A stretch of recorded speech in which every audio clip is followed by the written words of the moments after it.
Hello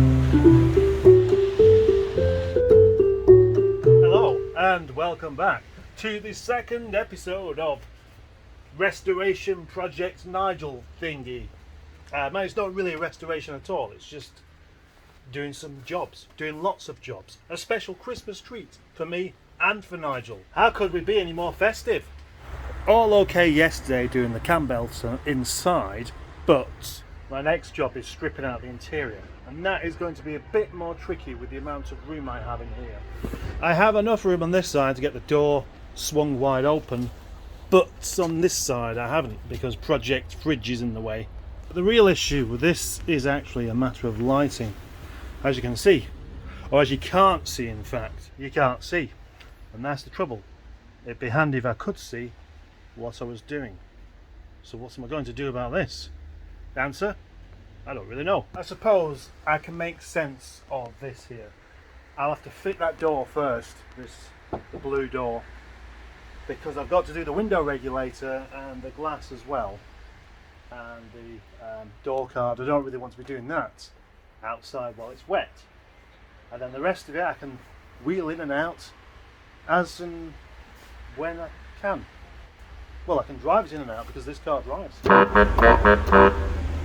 Honestly, I am slightly in two minds about this door because the black door is kind of what Nigel looks like, but it's too dark and I want the black bonnet. The problem I'm faced with already though is a matter of lighting, even in the daylight with the light on, because my head torch is charging. You can see outside okay, but then I've got to try and take this door card off, and as you can see, you can't see. Yeah, I just said the same thing again, and I'm not embarrassed. Not a lot anyway. There's the door card off. Oh, flash on, and now we can see the inner side of the door. So what I need to take off here, I've got spare glass, I'm not really too worried about that, but the window regulator. So that's why I've taken the card off first, so I can get to the 8mm headed bolts there to take the glass out, because that's got to come out, and the window regulator as well. Glass out. So now my tripod's broken, I'm having to go back to just resting my phone in places while I attempt to show you what's going on.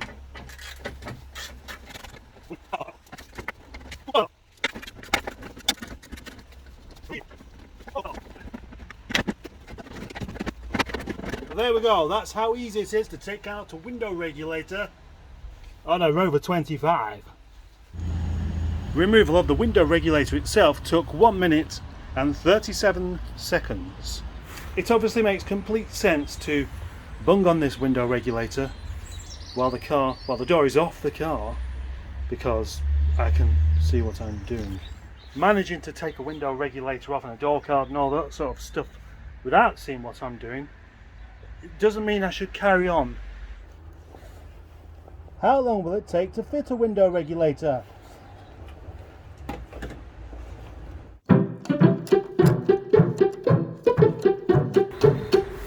About 2 minutes. This car is really distracting me. I can't stop looking at the thing. According to the weather, it's not going to rain now until tomorrow. Shall I take advantage of that and get Nigel outside? Or will I regret it because the weather forecast is incorrect? Now before I go any further, I'm getting distracted by hunger. So it's dinner time. Pasties? Nope. Soup in a basket? Nope. A Marmite sandwich in a hammock? No. Biscuits? No. Homemade bread. As boring as it may be for some people, I like cooking, and this is my bread that I made. Cheesy bread. It's lovely. Next I fit the glass. Not sure why, but that piece of glass for some reason really struggled to go in. I'm finding this more and more with this car for some reason. The easy bits are difficult and the difficult parts are easy. Hello. Another job that's actually very easy is taking off the door mirror and replacing it with an electric one. How long will that take?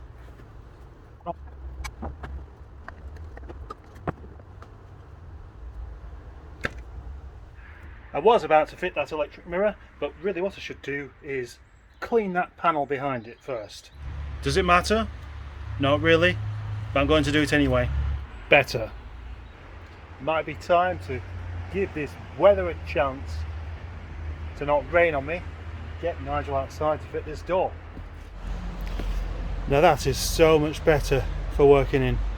Now, if my video is not quite as long as it should be today, you can blame a man called Dan for that. What a hunk of shite. What a terrible car this is. Oh dear. Gosh, you got some paint work to do on this, mate. Shall I press the magic button? Yeah, go on. Yeah, doesn't that take you back? Takes you back to a time you wish you'd never been to. Dan's SD1. What a piece of marvellous British engineering this is. Yeah, yeah, yeah.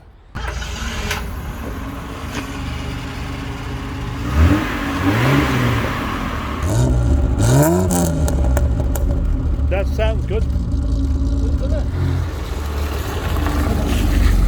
Right, back to work, if you can call it that.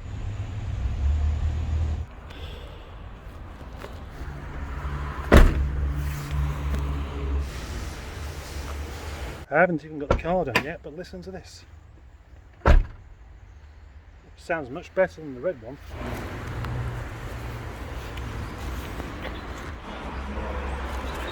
Gas struts. Means I don't need a bonnet stay. That'll save some weight.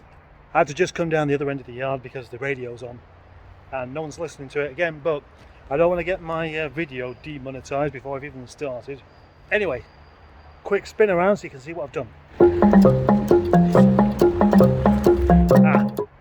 Fuel filler flap. Yeah, oh dear. Oh dear indeed. My freezer's defrosted. I wasn't happy with any of those flaps there, so how about a British racing flap?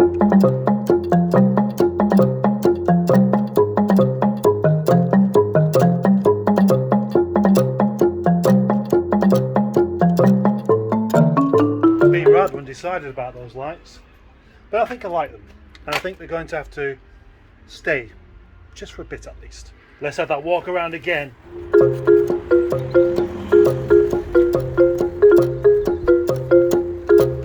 Not sure whether to just go home a little bit early now. It's 4:30 and my back is really starting to give me jip. Yeah, jip. I could easily just stay here for another hour and a half though, doing more jobs on Nigel. But do I want to? That's the question. I need to make my mind up. May as well spend the next hour taking the seats and carpet out.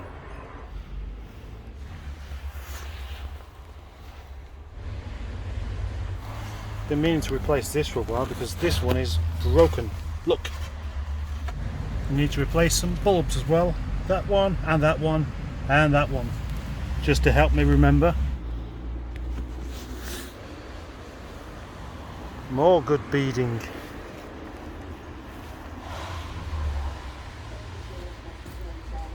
Rightio, as you can now see, I am in the process of removing the headlining and I've almost finished.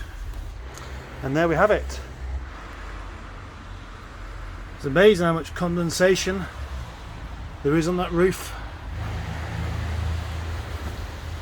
Rightio, I make that 50 minutes to almost strip out a Rover 25 interior. That's probably not too bad going. I wonder if it'll be just as quick to put it back together tomorrow. Just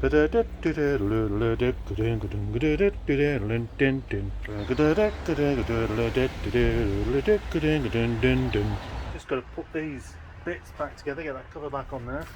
Engine mounts and the cover back on, and then I can move on to my next job. As a precaution, maybe over worrying about this a little bit, but I'm going to manually turn the engine over, even though the belts haven't slipped, but I'm just happy doing it that way.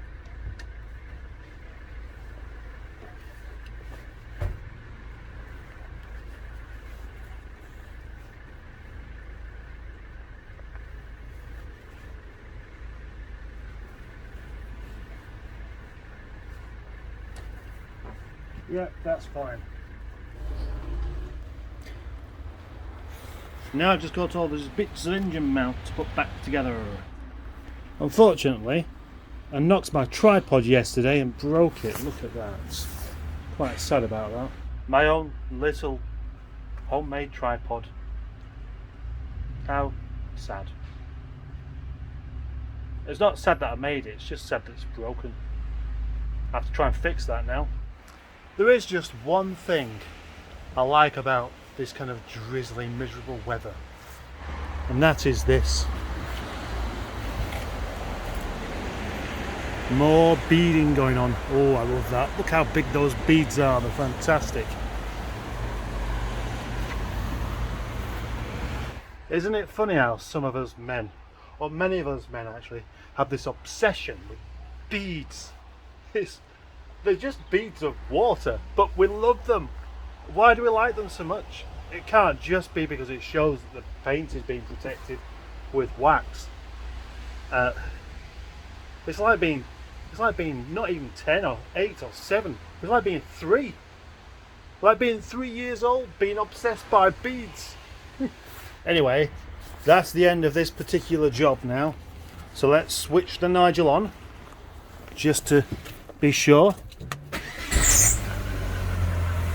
That funny squeak then, what was that? It really would be nice to get this engine clean actually.